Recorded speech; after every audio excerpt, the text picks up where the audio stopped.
What if a robot walked up to you right now and asked for directions? Would you even notice? Or would you just help it like a normal person? I wanted to find out, so I became that robot. I dressed up, I practiced my movements, and I went out into the real world to see if anyone could tell I wasn't the real deal. The results, let's just say, some people really surprised me.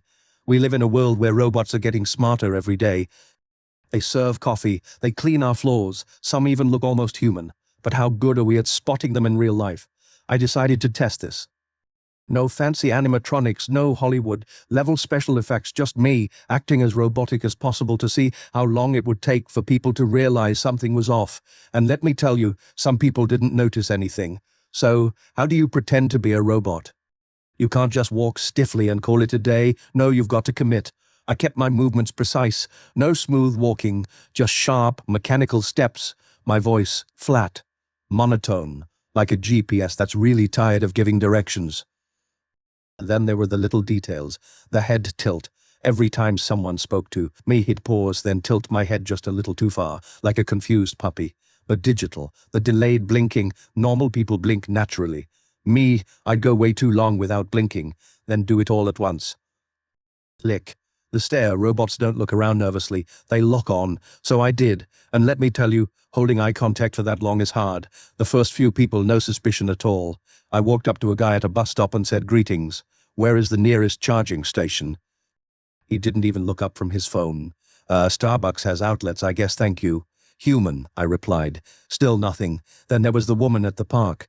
I sat down on a bench next to her and just stopped moving. No fidgeting, no adjusting, just frozen.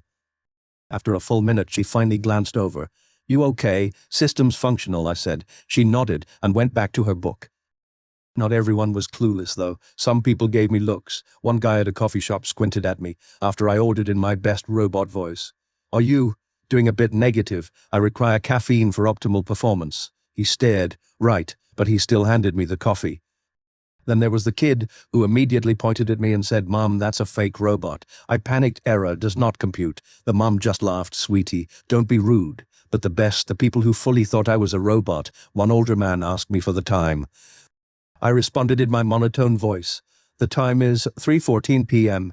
He leaned in, fascinated. "Wow, you're one of those new AI things, huh?" "Affirmative." "Can you tell me a joke?" I paused. "Why did the robot cross the road to recalibrate?" "He lost it."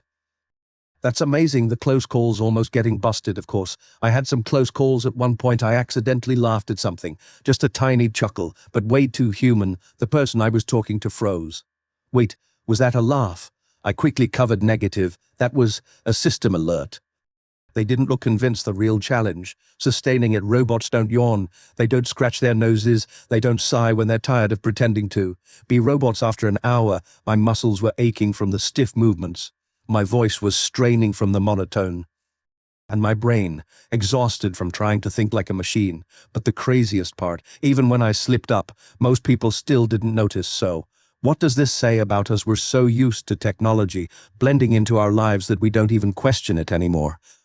If someone acts just robotic enough, we'll shrug and move on. But it also shows something else. People want to believe, they want to meet a robot, they want the future to be here. And honestly, that's kind of beautiful.